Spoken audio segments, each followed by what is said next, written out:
to emulate acoustic instruments, which I guess was it was easier for me to sort of break down and understand at the time. I had just focused all of my energy for the last few years recording. Like, I can now record a drum kit, or at least I thought at the time, relatively free of error.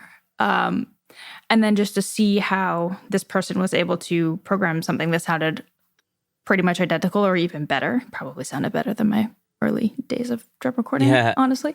It was another one of those moments where I was like, okay, this is a thing that I need to learn how to do. So, and I had a few friends who were like super into electronic music and all that. So I don't know, it just felt like, okay, we keep learning, like, oh, that audio school is done, cool.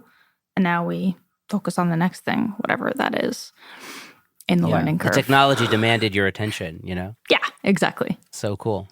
So should we just skip forward a little bit? Like, you were telling me before we started the actual interview about your transition from like, producing, songwriting, and into mastering. Do you want to talk about that?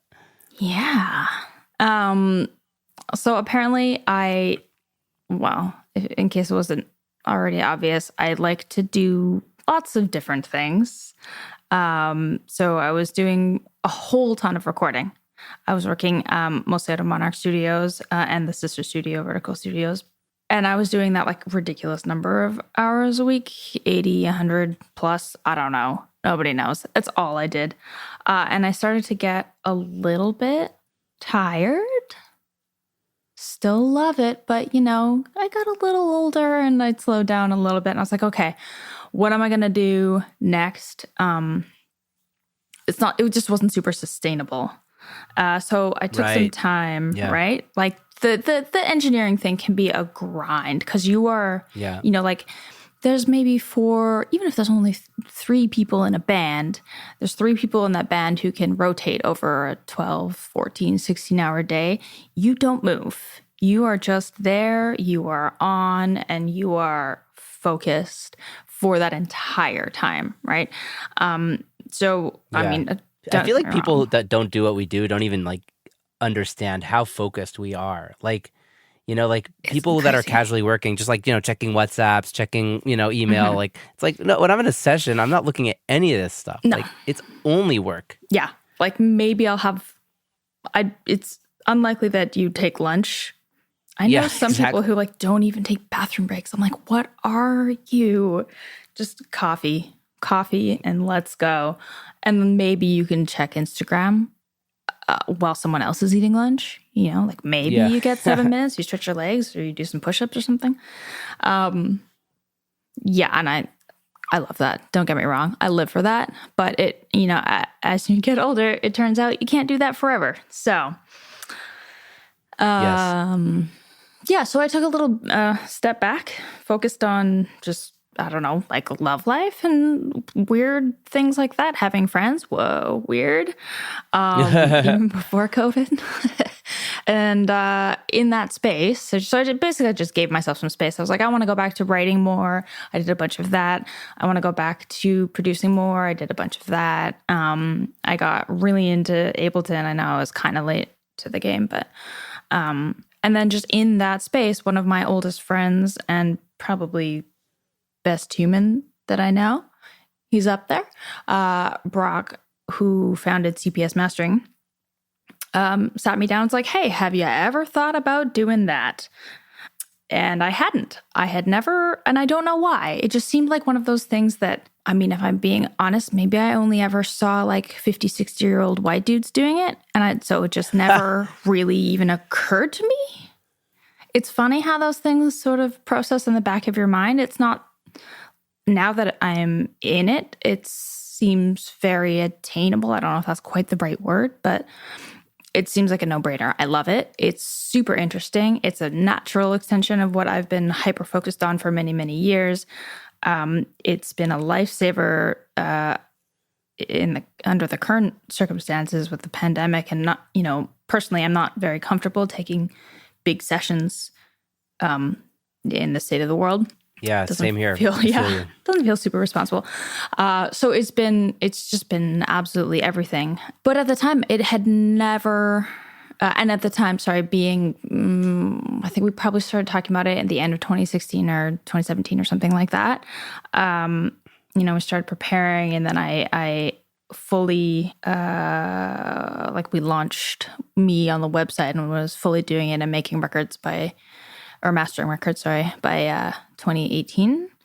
And just before that, it had honestly never even occurred to me. And thank goodness for Brock and his brain and introducing me to that world, because it has been amazing. It's been so much fun. That's awesome. I have a bunch of questions about that. My first question is, what do you think Brock saw in you that maybe you didn't know about that, made him approach you about this opportunity? I think it was that obsessive engineer thing that just goes way back to how it all started. It's just when you're mastering, you're really, really, you're so zoomed in.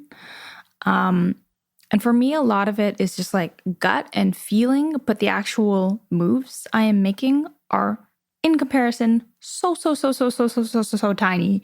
It's just razor sharp, Yeah, exactly. It's just like, where I would have no qualms about cutting like 90 B of 400 hertz out of a snare drum if it needed it while mixing. That would, I mean, I'm talking about like 0.1 of a dB at like the widest Q when I'm mastering. So it's just a whole other world, right? Wow. And I think, we'd worked together. He was the only person that I trusted in Canada to master my stuff. So we'd been working together in that way for a long time. So he obviously was hearing what I was doing as an engineer a lot.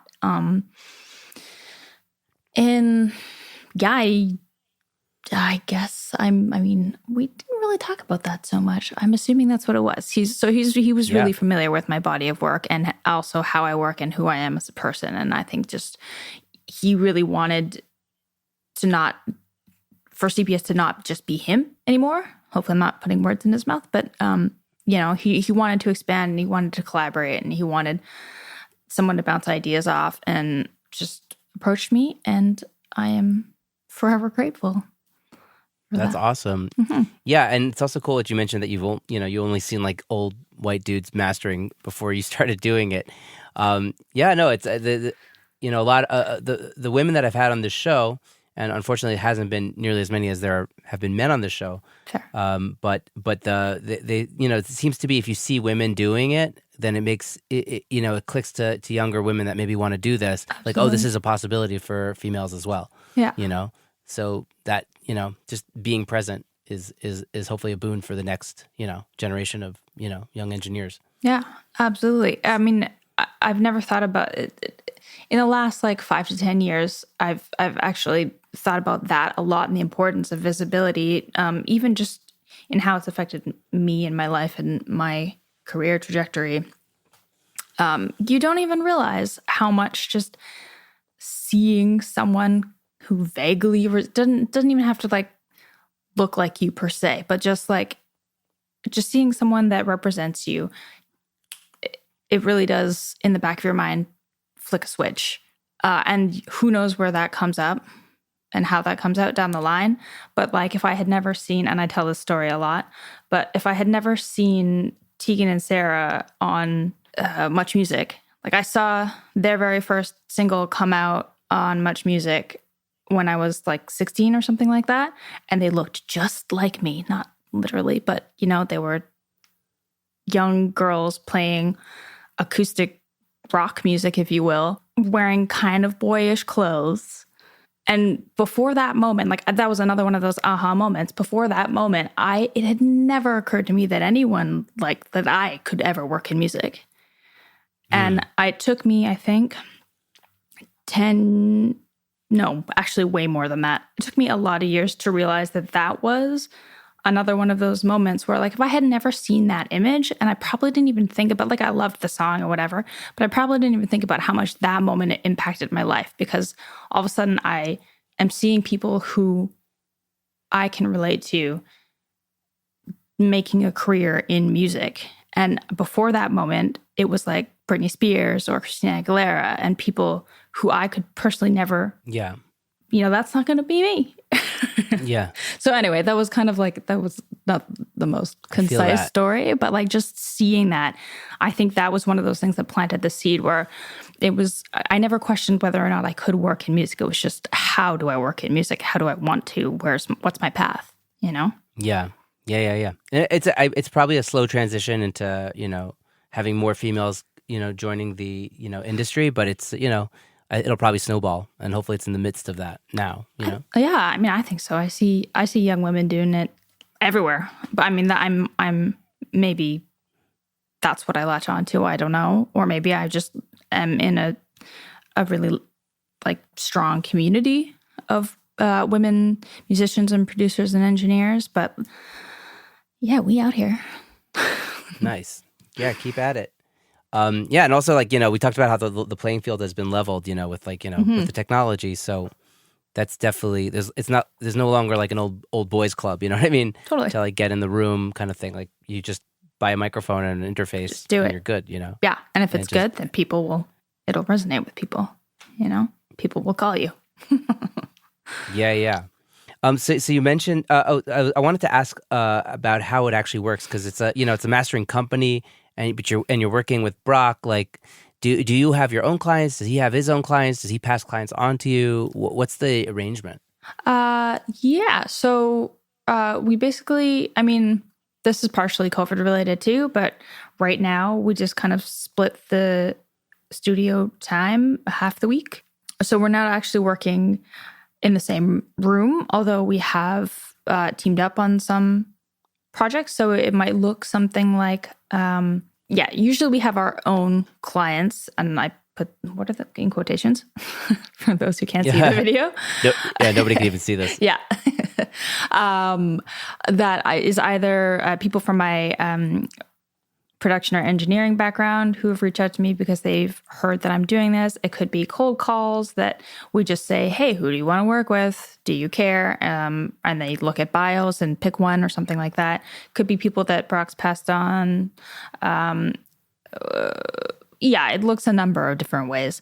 But basically we just share everything. And on occasion we get a chance to actually work together where someone might do an analog pass, and then someone else might do finish it in the digital realm.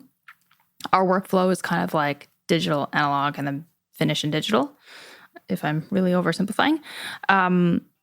So, we might just sort of break down, or like maybe someone does the sequencing and like the prep work and that kind of thing. And we'll just sort of pass it back and forth. And each of us might do a couple of the final revisions. I like sending options to clients if I haven't worked with them before, because there's generally like, I try to put I don't go for like a big stamp, obviously, when I'm mastering, but there are generally like a few different ways or different directions I can push songs in, if you want to prioritize dynamics and low end, or like the power of a certain frequency range, or if you want it to be like really expensive sounding and shiny, and again, in the realm of mastering. So these are pretty subtle things, but they are definite directions that I can take songs in.